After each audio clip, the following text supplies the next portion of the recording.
Hi hello నమస్తే అండి welcome to విందు విశేషం నేను మీ సింధు ఈరోజు వీడియోలో నోటికి పుల్లగా కారంగా కమ్మగా అలానే ఎంతో హెల్దీగా ఉండే బెండకాయ దొండకాయతో కలిపి టేస్టీ పచ్చడి రైస్లోకి రొట్టెల్లోకి ఎలా చేసుకోవాలో చూపిస్తానండి. నాకైతే వేడివేడి అన్నంలో ఈ పచ్చడి వేసుకొని గీ వేసుకొని తింటే ఆహా చాలా ఇష్టం అండి. సో లేట్ లేకుండా ప్రిపరేషన్ ఏంటో చూసేద్దాం రండి. పచ్చడి ప్రిపరేషన్లోకి వచ్చేస్తే స్టవ్ ఆన్ చేసేసుకొని ఫ్రైయింగ్ పాన్ పెట్టుకోండి. దాంట్లో 1 టేబుల్ స్పూన్ ఆయిల్ వేసుకొని కొద్దిగా హీట్ అయిన తర్వాత 1 టీ స్పూన్ జీలకర్ర 1 టీ స్పూన్ ధనియాలు 2 టీ స్పూన్స్ మినప్పప్పు వేసుకొని చక్కగా లో ఫ్లేమ్లో దోరగా వేయించేసుకోండి. ఆ తర్వాత 8 to 10 వెల్లుల్లి రొబ్బలు 2 లేక 3 ఎండిమిర్చి కారంకి తగినన్ని వేసేసుకొని అలానే ఇంకొంచెం కారం కోసము పచ్చిమిర్చిని కూడా యాడ్ చేసుకోండి.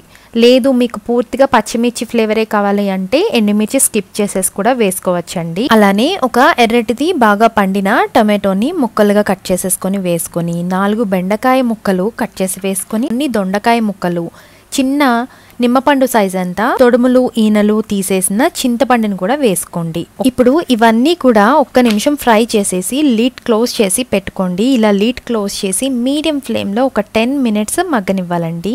చక్కగా పచ్చి వాసన పోతే సరిపోతుంది, మరి పూర్తిగా వేగిపోని అవసరం లేదు ముక్కలు అనేవి పచ్చడి కాబట్టి. ఇవన్నీ పూర్తిగా చల్లారిపోయిన తర్వాత మిక్సీ జార్లోకి వేసేసుకొని టేస్ట్కి సరిపడా సాల్ట్ కొంచెం యాడ్ చేసేసుకొని కచ్చా పచ్చా టెక్స్చర్లోకి గ్రైండ్ చేసుకోండి. ఇప్పుడు మనం పోపుని పెట్టుకుందామండి. పోపు పెట్టుకోవడానికి ఫ్రైయింగ్ ప్యాన్లో 2 టేబుల్ స్పూన్స్ ఆయిల్ వేసుకొని ఆయిల్ కొద్దిగా హీట్ అయిన తర్వాత ఆవాలు జీలకర్ర కట్ చేసిన వెల్లుల్లి ఎండుమిర్చి కరివేపాకు ఇలా పోపు కోసము అన్నీ వేసేసి చక్కగా ఎర్రగా దోరగా వేయించేసుకొని పచ్చడిలోకి యాడ్ చేసేసుకోండి. అలానే మనము కట్ చేసుకున్న పచ్చి ఉల్లిపాయ ముక్కల్ని కూడా యాడ్ చేసుకుందామండి. చాలా బాగుంటుంది ఈ పచ్చడిలోకి. ఇంకా అంతే అండి, వేడి వేడి అన్నంలో ఈ పచ్చడి కాస్త గీ కూడా వేసుకొని తింటే ఆహా నాకైతే చాలా ఇష్టమైన కాంబినేషన్ అండి. అలానే రెసిపీ నచ్చితే తప్పకుండా లైక్ చేసి మీ ఫ్రెండ్స్ అండ్ రిలేటివ్స్కి షేర్ చేయండి. Thank you so much for watching. Stay tune to విందు విశేషం.